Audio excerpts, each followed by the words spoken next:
Your child is constantly learning and seeking and trying new things. Some of those you see, and others will just pass you by. Hi, I'm Ray and this is the Hardy Penguin. We're talking today about curious souls and how to make sure that we as parents and caregivers don't shut that curiosity down, but work with it. Let's dive in. There would have been a first time that you, as a little child, noticed the moon in the sky and realised what it was, and a first time you heard the story of Goldilocks, or a dog barked at you and made you jump.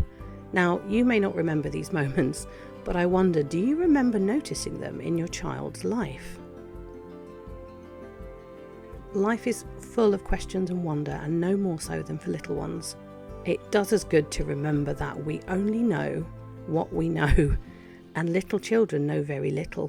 At the Hardy Penguin, we love inquisitive children and wonder and curiosity and questions.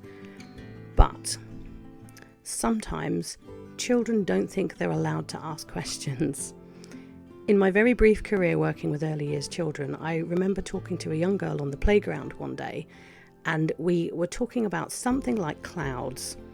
And I said, "Why do you think the clouds make different patterns?"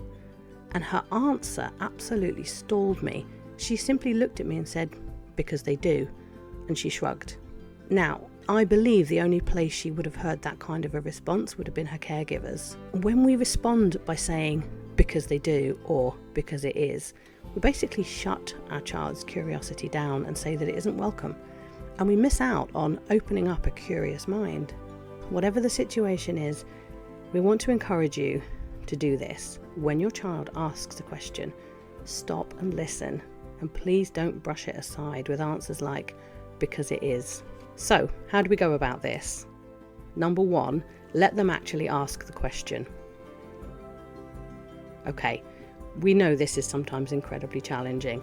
Timing isn't on your side, you've got your hands full, often literally, and you're late for the next thing. But if you can find a way to stop and let your child ask their question, you can sometimes hear all sorts of unspoken curiosity, or anxiety, or fear, or perhaps an interest you didn't know they had bubbling away. If it's impossible in the moment, you could say to your child, "Oh, remember that question and ask me later," when you could give them your full attention. Multiple distractions aside, let's assume that now it's time to give your child the attention and listen to their question. Number two, listen to what they're actually asking. Most questions are fairly straightforward.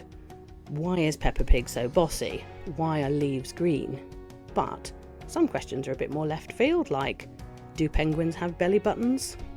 Some questions might be about something else completely. For example, where do bears live? Now, respectable answers include in the zoo or in the woods. But why are they asking where bears live? Have they just read a scary book at school? And now next time you say you're going to the woods, guess what's going through your child's mind?